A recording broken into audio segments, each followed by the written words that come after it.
Alberta's premier is on a road trip this week. Kenney's goal to spread the word that his province is open for business. It's a message he's anxious to get across in the U.S., but also in our country from coast to coast. Premier Kenney joins us now from the U.S. Capitol to discuss his hopes for expanding Canada's energy sector. Good to see you, Premier. Good to be here. How is your trip going in D.C. right now?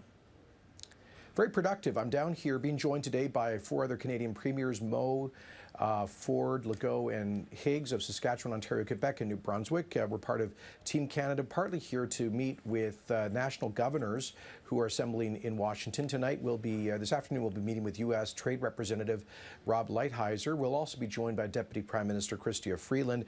But I've already had a day and a half of packed meetings, including speaking to the Woodrow Wilson Institute on Canada-U.S. trade relations, a lot of meetings on Congress, on Capitol Hill, at a very productive 45-minute meeting with the U.S. Trade Secretary Briette, and I'll shortly be meeting with the Interior Secretary. So a lot of important issues. Alberta is responsible for about a third of Canada's exports to the United States.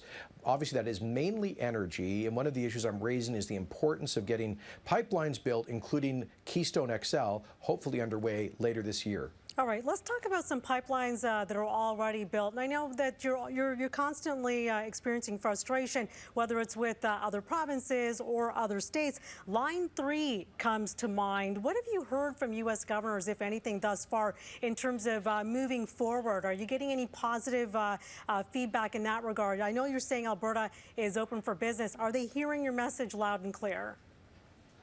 Yes, you know, I'm getting very positive response from everyone I speak to here. I've probably spoken to upwards of 20 members of Congress and House of Representatives, senior members of the administration, key opinion leaders at think tanks and in business groups from the American Petroleum Institute, U.S. Chamber of Commerce, et cetera. And they all understand the great value to the United States of having a tremendously secure and stable major source of energy just north of the border with the third largest oil reserves. And I keep pointing out to them that we've been facing, frankly, legal and political harassment of energy infrastructure that the U.S. depends on. And one example, you're right, is Line 3. There has been a protracted effort by Enbridge to replace their 60-year-old pipeline there. Happily, we saw a key positive decision from the Minnesota Public Utilities Commission earlier this week, and we're waiting for some more permits. I hope to be able to see the governor of Minnesota at during the National Governors Association meeting to talk to him about the need to move forward on this safe project that will effectively double the capacity of Line 3, that will increase Canadian energy exports by 380,000 barrels per day. So we had an important court victory there in Minnesota State Court in November. That further was confirmed by the Public Utilities Commission this week. We need to see some more progress. Also, Line 5 in Michigan. I hope to see the Michigan governor about that one. Okay, back to to either governor, actually, Minnesota or Michigan. I understand you're waiting to see if potentially you can have a meeting or a conversation with them. So nothing's on your agenda, specifically in your itinerary to meet with them to discuss these issues. Is that correct? I believe I have appointments with the governors of Montana, North Dakota, Nebraska, and Oklahoma, and I'll be seeing others at receptions and so forth. I'm not sure of the latest state, but we're trying to see all the governors of states with whom we have important relations. Okay. Well, you talked about court victories. I want to bring a big one that came up this week in our neck of the woods. This is the Trans Mountain, the Federal Court of Appeal decision, essentially saying that, you know what, it looks like we can go ahead with the project. I would think that you were very, I want to say happy, but is relieved more the word here? Well, both. We were delighted, as I guess I would say, thrilled to see certainty finally brought where it was so desperately needed on the question of Aboriginal consultation on major projects like pipelines. You know, the Federal Court of Appeal unanimously decided in a judgment written by the Chief Justice that it is that the federal government has discharged its obligation and the honor of the Crown to consult with First Nations. And they underscored, very important, that of the 129 First Nations consulted on Trans Mountain expansion, that 120 of them either support or do not oppose the project. And in fact, I think 76 have benefit agreements. Only 5 of those tribes have opposed it actively in court, and I think none of them are actually on the pipeline route. So I hope that in the future, Canadian media, when they go and report on 1 or 2 groups opposed to it, that they'll say that there were over 100 that are supportive or neutral. And this confirms what we've been saying for a long time. Partnerships in projects like this are a chance for First Nations to help move their people from poverty to prosperity. It's why our government has set up the Indigenous Opportunities Corporation. It's why there are 3 First Nations consortiums vying for co-ownership of Trans Mountain. And by the way, it underscores the 20 for 20 elected tribal councils in northern BC who support the Coastal GasLink natural gas project, 13 or 14 of the First Nations in northeast Alberta that support the Tech Frontier mine.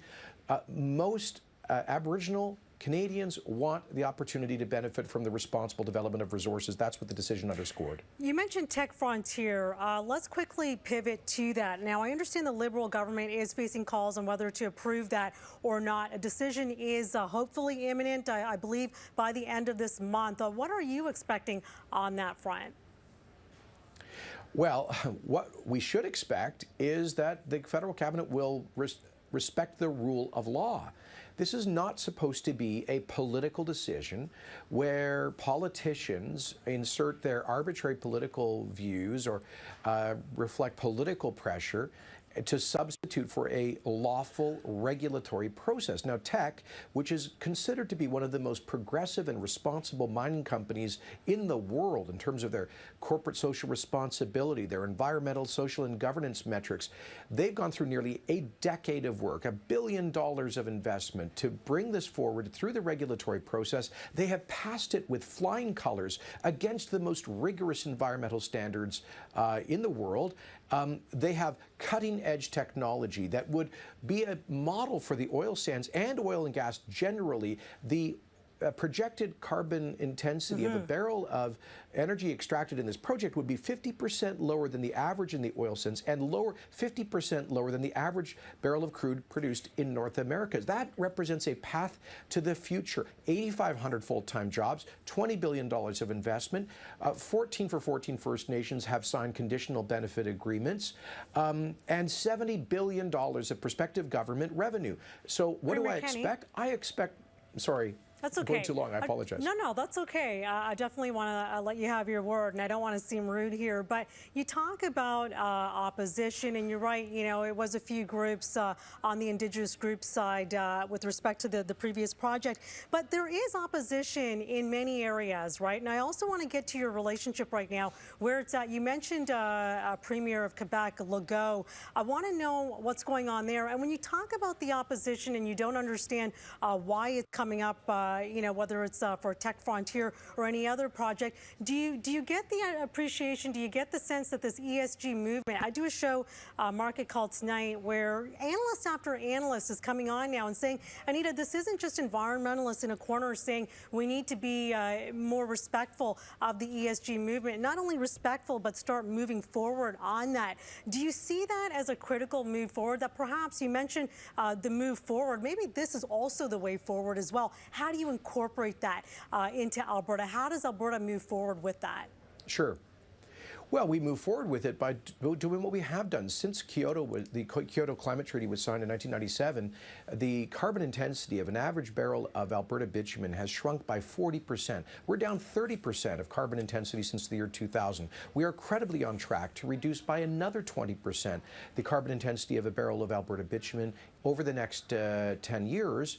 And several of our major producers, CNRL, MEG, and Cenovus, have already committed in their corporate policies to net zero emissions by 2050, as has Teck, the mining company.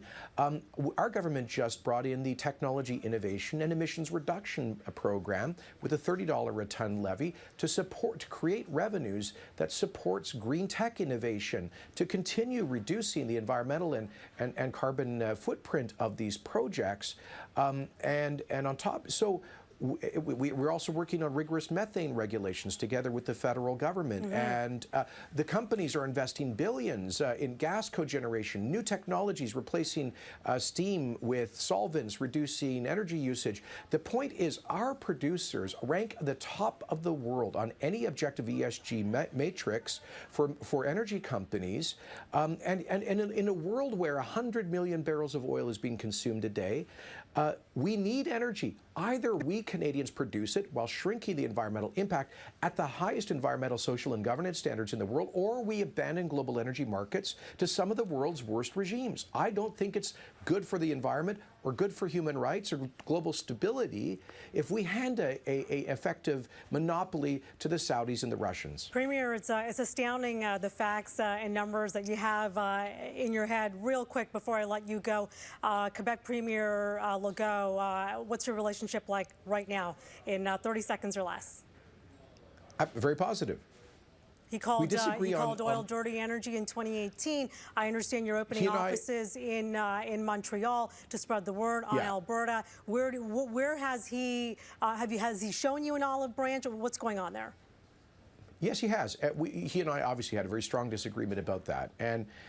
But Premier Legault is committed to an economic growth agenda, which we can identify with. He says he wants to get Quebec off equalization, probably not as quick as we would like to see, but that's a good goal. It's a great goal. He supports LNG, particularly the Energy Saguenay project, which we hope will go ahead as an opportunity to export to Western Canadian natural gas. He has supported the concept of energy and resource corridors across the country. He's joined us in opposing the federal Bill C-69, the No More Pipelines law. He's joined us at the Supreme Court opposing the federal carbon tax, and he supported our call for a fiscal stabilization rebate. So we're working together constructively on a lot of issues. Obviously, we have some disagreements, but that hasn't, we can disagree without being disagreeable. There you go. All right. Thank you so much for your time, sir. I know you're going to get back to your scores and scores of meetings. That's Premier Jason Kenney in D.C., Washington, D.C.